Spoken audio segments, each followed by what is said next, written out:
কিরে ভাই গোপাল, দেখেছিস প্রতিবারের মতো এবারও পানি কমবার সাথে সাথে মাছ কেমন বেড়ে গিয়েছে?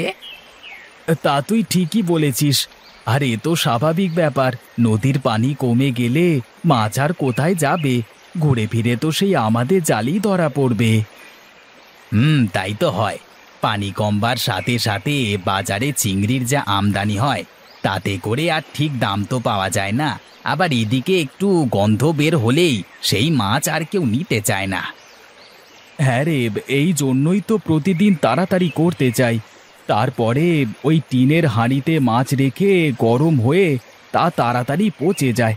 কি আর করব বল, চেষ্টা তো আর কম করি না না পচবার জন্য। নে নে, এবার তাড়াতাড়ি কর। এই প্রতিদিন এত চিংড়ি ধরেও বাজারে ঠিক দামে বেচতে পারি না। হ্যাঁ রে, এখনই কেমন গন্ধ বের হচ্ছে। তাড়াতাড়ি চল, না হলে আর আজকে মাছগুলো বিক্রি করতে পারবো না। দূর দূর, এই হাঁড়িতে রেখে আরো বেশি গরম হয়ে যায় মাছগুলো, তাই তাড়াতাড়ি পচে যাচ্ছে। কিছু করবার নেই রে, হাঁড়িতে ছাড়া আর কোথায় রাখবো? চিংড়ি তো হাতে নিয়ে ঘোরা যাবে না। তাও তো ঠিক কথা। ঠিক আছে, চল তো এভাবে, যা হবার পরে দেখব নে।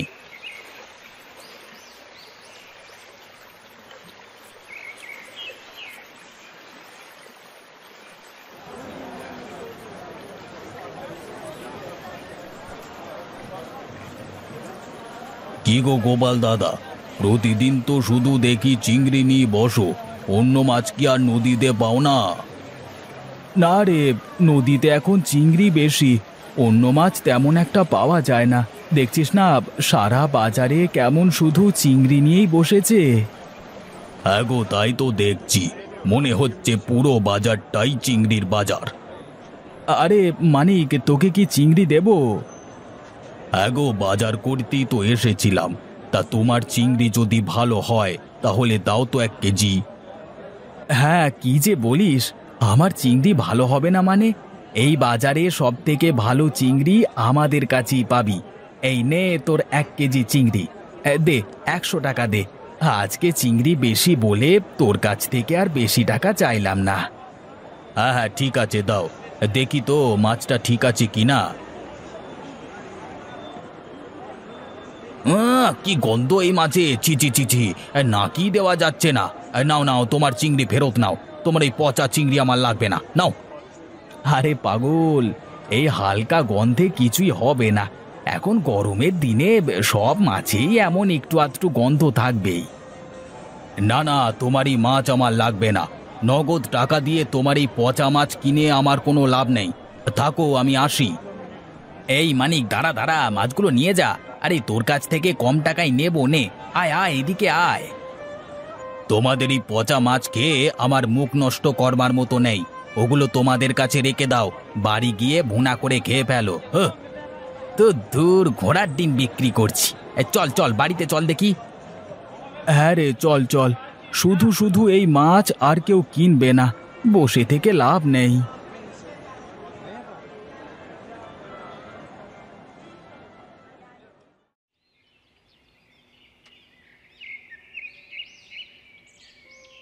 কই গো গিন্নি, কোথায় গেলে? এদিকে এসো। হ্যাঁ হ্যাঁ, আসছি, দাঁড়াও। হ্যাঁ, কি হয়েছে বলো। ধরো তো, এই হাঁড়িটা নাবিয়ে দাও তো দেখি। হ্যাঁ হ্যাঁ হ্যাঁ, এই তো ঠিক আছে। যাও, এবার গিয়ে 1 গ্লাস জল আনো তো, খুব তৃষ্ণা পেয়েছে গো। হ্যাঁ, তা তো বুঝলাম, কিন্তু তোমার হাতে বাজার কই? বাজার করনি নাকি? না গিন্নি, আজকে আর কোনো মাছই বিক্রি করতে পারিনি, এই জন্যই তো বাজারটা করতে পারলাম না গো। হ্যাঁ হ্যাঁ, তা তো পারবেই না। আমি তো জানতাম আমার কপালে এই ছাড়া আর কি আছে। আমার বাবা কত ভালো জায়গায় বিয়ে ঠিক করেছিল, আর তোমার সাথে প্রেম করে বিয়ে করে আমি 2 হাতে ছাই খেয়েছি। এই অত না বকে গিয়ে জল আনো তো, যা বলছি তাই করো না। উফ, যদি এতই খেতে ইচ্ছে করে গিয়ে নিজে নিয়ে খাও, আমার আর পারার জো নেই। বাজার করার খোঁজ নেই, হুকুমের বেলায় খুব আছে। তোমাকে কতবার বলেছি যে এই সব মাছ মারা বাদ দিয়ে অন্য কিছু করো, না হয় চাষবাস করো। তুমি তো আমার কোনো কথাই শোনো না। হ্যাঁ গিন্নি, আমিও তাই ভাবছি। তবে দেখি, আর 2-4 দিন দেখি, যদি একেবারে আর না হয় তাহলে এই চিংড়ি ধরা ছেড়ে দেব। হ্যাঁ হ্যাঁ, তুমি তো প্রতিবার ওই একই কথা বলো, ছেড়ে দেবে বলে আর ছাড়ার কোনো খোঁজই থাকে না। কি করব বলো, আমার বাবা ছিল জেলে, আমি তার সন্তান হয়ে যদি এগুলো ছেড়ে দিই তাহলে কেমন হয় বলো তো? হ্যাঁ হ্যাঁ, তোমার বাবা তো বিশাল মহৎ কাজ করতেন, এজন্য তো তুমি কাজ ছাড়তেই পারো না। এই গিন্নি, বাবাকে নিয়ে বেশি কথা বলো না, যাও গিয়ে এখন ভাত বেড়ে নিয়ে আসো। আমি আর ভাত বেড়ে আনতে পারবো না, এমনিতেও কোনো কিছুই রান্না করিনি। রান্নাঘরের হাঁড়িতে পান্তা আছে, গিয়ে খেয়ে নাও। আচ্ছা ঠিক আছে, যাচ্ছি, যাও তুমি।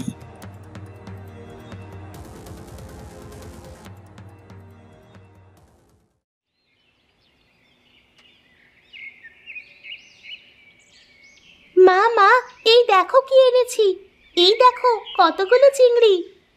হ্যাঁ হ্যাঁ, আয় এদিকে আয়। সেই সকাল থেকে তাহলে তুই ওই নদীর ধারে ধারে ঘুরছিস, আর এখন চিংড়ি হাতে করে নিয়ে এসেছিস আমাকে দেখাতে। তাতে কি হয়েছে মা? ওই রীতা মিতা সবাই তো ছিল আমার সাথে। হ্যাঁ, ওই করে বেড়া, পড়ালেখার তো খোঁজ নেই, বাবার মতো জেলেগিরি করে বেড়ালেই তো চলে যাবে।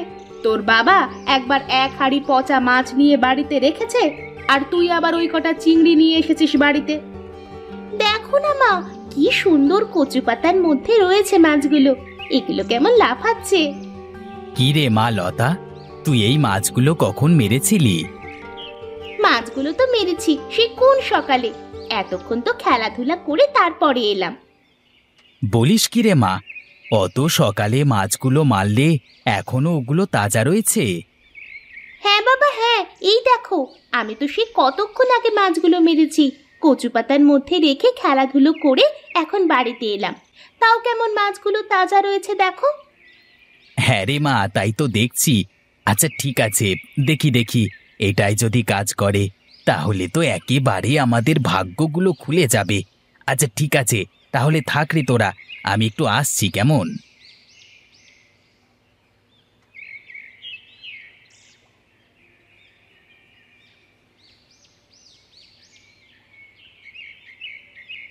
কিরে, এতক্ষণ বাড়িতে কি করছিলি? তোকে না বললাম যে বাড়ি থেকে তাড়াতাড়ি বেরিয়ে একটু এদিকে আসবি? হ্যাঁ হ্যাঁ বল, শুনছি। কিরে, তোকে এভাবে চিন্তিত দেখাচ্ছে কেন? কি আর করব বল, সারাদিন এত খেটে খুঁটে যদি 2 পয়সা আয় রোজগার না করতে পারি তাহলে আর ভালো থাকবো কিভাবে বল? হ্যাঁ রে, তা তুই ঠিকই বলেছিস গোপাল, তবে আমার মনে হয় এর থেকে বাঁচবার উপায় পেয়ে গেছি। হ্যাঁ, কি বলিস রে তুই? কিন্তু কিভাবে?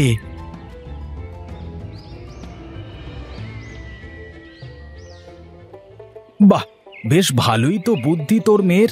তবে সত্যি সত্যি যদি এটা কাজই করে তাহলে কিন্তু আর আমাদের চিংড়িগুলো পচবে না, কি বলিস? হ্যাঁ হ্যাঁ রে, ঠিকই বলেছিস, এই জন্যই তো তোর কাছে বললাম ব্যাপারটা। হ্যাঁ, এবার শুধু কালকের দিনটা অপেক্ষা করবার পালা। কচু পাতায় যদি সত্যি কাজ করে তাহলে তো আর কথাই নেই। আচ্ছা ঠিক আছে, থাক রে গোপাল, কালকে ভোরে নদীতে দেখা করব, কেমন? আচ্ছা আচ্ছা ঠিক আছে, যা।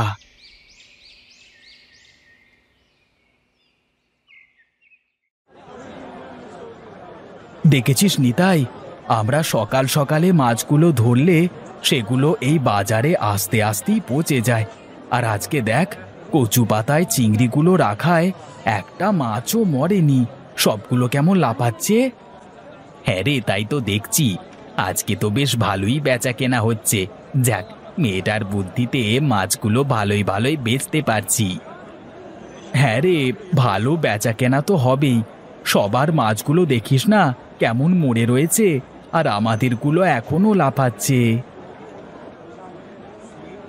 কিরে গোপাল, আজ খুব খুশি খুশি লাগছে মনে হয়। হ্যাঁ বাবু, আজকে একটু বেশি খুশি। তা শুনি, খুশি হওয়ার কারণটা কি? হ্যাঁ বাবু, বলছি। ওই যে প্রতিদিন আমরা মাছগুলো নদী থেকে মেরে আনতে আনতেই পচে যায় না, আর আজকে এখনো মাছগুলো সব তাজা রয়েছে, তাই বিক্রিও ভালো হলো। আরে তাই তো দেখছি, সারা বাজারে তোদের মাছগুলোই একটু তাজা দেখছি, তাছাড়া তো সবগুলোই মরা।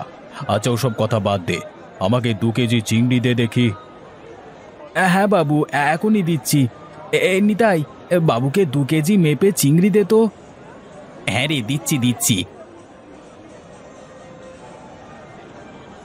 এই যে, এই নেন বাবু, আপনার 2 কেজি চিংড়ি।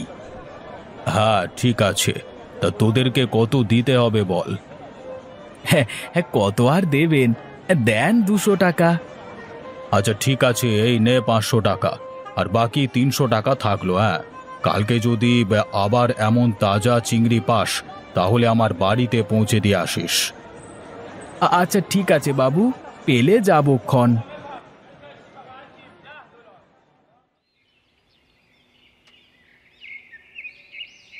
কই গো গিন্নি, কোথায় গেলে? এইদিকে এসো, এই বাজারগুলো একটু নিয়ে রেখে আসো। হ্যাঁ গো, আসছি। উমা, এ কি গো, তুমি এত বাজার করলে কোথা থেকে? আর এত টাকাই বা পেলে কোথায়? কি যে বলো গিন্নি, আর এই টাকাগুলো রাখো। ও মা, আরো টাকাও এনেছো? কি হয়েছে বলো তো? এত টাকা আর এত বাজার কোথায় পেলে?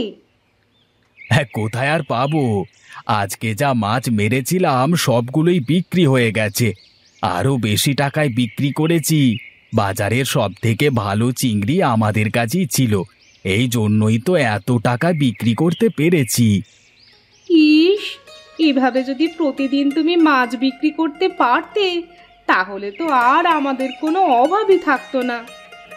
হ্যাঁ গিন্নি, এখন থেকে প্রতিদিনই এভাবে মাছ বিক্রি করতে পারবো, সে ব্যবস্থা আমাদের হয়ে গেছে। যাক, এতদিনে তাহলে সুখের মুখ দেখতে পাবো। হ্যাঁ হ্যাঁ গিন্নি, হ্যাঁ, সুখের ভাত মুখে দেখবে তুমি। আচ্ছা ঠিক আছে, যাও তো, এখন গিয়ে আমার জন্য ভাত বেড়ে নিয়ে আসো। হ্যাঁ হ্যাঁ, যাচ্ছি, এখনই যাচ্ছি। তুমি হাত ধুয়ে নাও, আমি ভাত বেড়ে দিচ্ছি।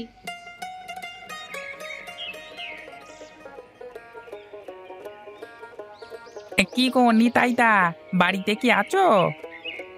হ্যাঁ রে, আছি। কেন রে? এই তো নিতাই দাদা, আমি আর কালু। ও তোরা, এটা বল কি মনে করে?